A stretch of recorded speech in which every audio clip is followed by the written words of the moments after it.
So I was scrolling through YouTube earlier.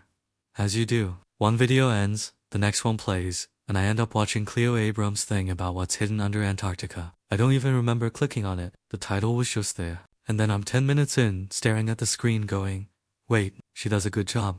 It's a solid video. She talks about Lake Vostok, which is this huge body of water trapped under more than 2 miles of ice. The Soviets started drilling there in 1970, and it took them almost 30 years to actually break through into the lake. They hit liquid water, a lake that had been sealed off from everything for 15 million years. That number is absurd. 15 million. Like I can't even process that number in any real way. It just sits there sounding fake, but it's not. She explains how the ice above acts like insulation, and with a little geothermal heat from the ground, the water stays liquid, even though it's insanely cold at the surface. The lake itself is about the size of Lake Ontario, so it's not small, and when they sampled the water, they found microbes. Living things, down there in total darkness, intense pressure, no contact with the outside world for longer than I can even comprehend. That's pretty nuts all by itself. Just imagining these tiny things vibing down there for millions of years, completely unaware of anything above. She also covers ice cores. They drill down and pull up these long tubes of ancient ice. You can see layers from hundreds of thousands of years ago. Little air bubbles trapped inside, like tiny time capsules of what the atmosphere used to be. She even shows herself in Antarctica holding one up, talking about how the ice changes color the deeper you go. She mentions some European team got ice that's over 1 million years old. The video has this hopeful energy, like look at all this cool science. Maybe it even helps us think about life on Europa or something. And honestly, that was fine. I nodded along. I was into it. But then the video ended, and I just sat there, and I thought, is that it? Because I'd been reading some recent stuff. Studies from the last couple years. Satellite findings.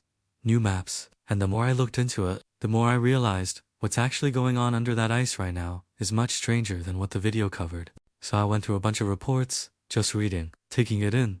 I had coffee. I think I have coffee. Anyway, and now I'm gonna talk about it the same way it hit me. Just one long brain dump. Alright. So, subglacial lakes. This part made me stop scrolling. For a long time we knew about a handful of hidden lakes under the ice. But a study came out last year that found 85 new ones. 85, right? That brings the total known active lakes to 231.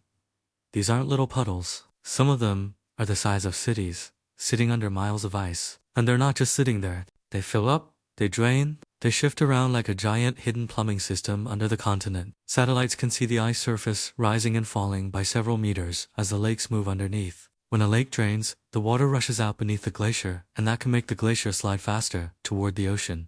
So it's not just ice melting from above. There's a whole hidden network down there, making the ice sheet less predictable. I read that and thought, we all picture Antarctica as this solid frozen block, but it has a circulatory system.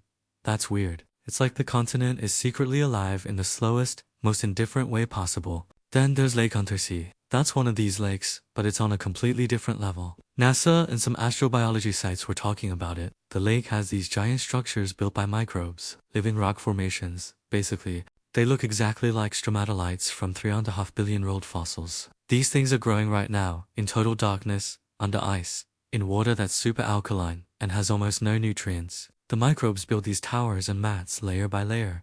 It's like a tiny version of early Earth just sitting there, preserved. Like someone hit pause a few billion years ago and forgot to come back. The astrobiology people are all over it, because if life can do this in a sealed Antarctic lake, maybe the same thing is happening under the ice, on Europa, or Enceladus right now. That's the thinking. I read that twice. We have a lake under the ice where bacteria are building literal structures, and we've barely started studying them properly. Makes you wonder how many other pockets like that are down there we haven't even found yet. Probably a bunch. And every time we find one, it just makes the whole picture weirder. Blood falls.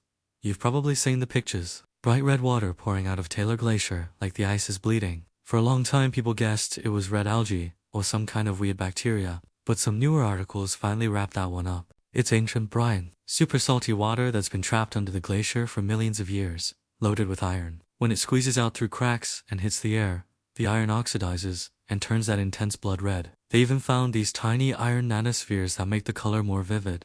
Nanospheres, man. The planet is just out here doing avant-garde chemistry in a glacier, and we're only just figuring it out. The glacier is basically pressing this old seawater out, like a tube of toothpaste. It's kind of beautiful once you know the science. But also, the planet just kept a sample of ancient ocean locked away, and is only now leaking it out, drop by drop. That's something. Kinda dramatic. I respect it. Oh, and the maps. I saw a bunch of places covering this big release from last year. Scientists used ice-penetrating radar and satellite data to make the most detailed map ever of the bedrock under Antarctica. What they found is a completely hidden landscape. Mountain ranges taller than the Alps, buried under 2 miles of ice. Deep valleys, fjords, ancient river systems nobody knew existed. The continent isn't just flat rock under a sheet. It's this rugged, dramatic terrain that's been locked away for millions of years. The map shows the true shape for the first time, and it changes how we model glacier flow and where things might become unstable. I'm reading that and just thinking, we've been sending people to Antarctica for over a century, and we only just got a proper X-ray of what's actually underneath. That's pretty insane. Like we had the whole continent mapped from above, and thought, yeah, that's it. And there were mountains under there the whole time. Mountains that would look insane if you could see them. But you can't. They're just buried. The last thing that stuck with me was the contamination concern. There was an article about a record-breaking drill. They're getting closer and closer to these lakes with cleaner equipment. But the worry is still there. These ecosystems have been isolated for millions of years. One accidental introduction of modern bacteria or different chemistry and you could ruin the only pristine ancient environments we have. The article went into how close the latest drill got and how engineers are building better clean protocols. But it still feels like we're tiptoeing around something huge. Like, we finally get to open the world's oldest time capsule, and our hands are just a little dirty. That's a lot of pressure. On one hand, I want to know what's down there. On the other hand, maybe we go slow. Not sneeze in the time capsule. Just be real careful. Sterilize everything. Twice. I don't know. Stuff like this always makes me feel small. You think we've mapped the whole planet because we have satellites? And then a new paper drops, and suddenly there's a hidden plumbing network under the ice that could mess with sea levels in ways we didn't expect.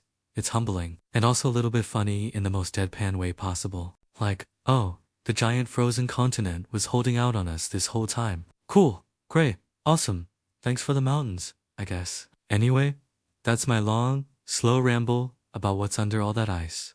I got a little distracted halfway through because my chair made a weird kind of noise, and I spent a solid 30 seconds just staring at it. But I'm back now. If you want me to go even deeper on one part, just say so. I'll probably end up reading more about it anyway. I have nothing but time, apparently. Thanks for hanging out while I went down this whole thing. I'll catch you in the next one. Peace.